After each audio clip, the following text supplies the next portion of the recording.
Id-Dipartiment tax-xogħol fetaħ 280 investigazzjoni fil-konfront ta' persuni li kienu qed iħaddmu persuni b'mod irregolari. Dan tħabbar waqt konferenza stampa indirizzata mill-Ministru Helena Dalli li spjegat li s-sena l-oħra l-persuni fis-suq tax-xogħol f'pajjiżna telgħu għal 240,000 ħaddiem. Din iż-żieda kienet grazzi għal numru ta' miżuri illi daħħal il-Gvern fosthom iċ-Child Care B'Xejn, l-In-Work Benefit u l-Fond tal-Lif tal-Maternità. Minkejja li d-Deputat Nazzjonalista Claudette Buttigieg qalet li n-nisa f'pajjiżna jinsabu fl-agħar żmien tagħhom, statistika tal-NSO u l-Eurostat juru wkoll li bħalissa għandna l-akbar numru ta' nisa fis-suq tax-xogħol b'żieda ta' aktar minn 33,000 mara taħdem mill-2012 l-hawn. Dwar id-differenza fil-paga bejn in-nisa u l-irġiel, il-Ministru Dalli spjegat kif dan żdied minħabba li daħlu aktar nisa fis-suq tax-xogħol.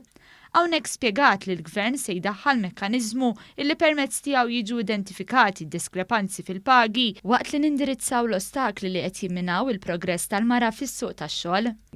Issa qabel din id-differenza kienet żgħira ħafna, iktar ma daħlu nisa fid-dinja tax-xogħol din id-differenza aktar twesset u qegħdin naħdmu flimkien mal-Dipartiment tax-xogħol u d-Dipartiment ta' Drittijiet tal-Bniedem li ħajkun qed jimmonitorja mill-perspettiva ta' ugwaljanza li naraw li l-kundizzjonijiet tax-xogħol fejn kulħadd jitħallas l-istess ikunu mħarsa.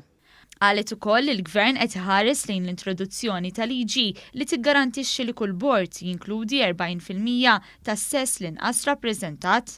Il-konferenza stampa tellet mill-istabbiliment Heritage Homes li jinsab fil-villaġġ ta' Snajjaf ta' Għali.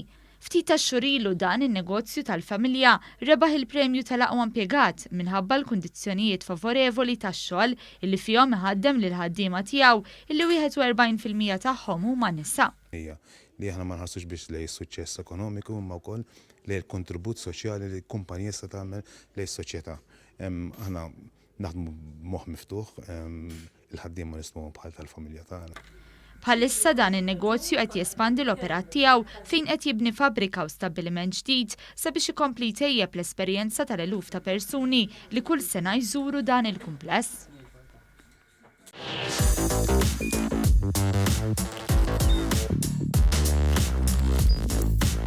Idħol fuq one.com.mt u hemmhekk tista' tara l-programmi kollha li jxandru fuq One permezz ta' One Play.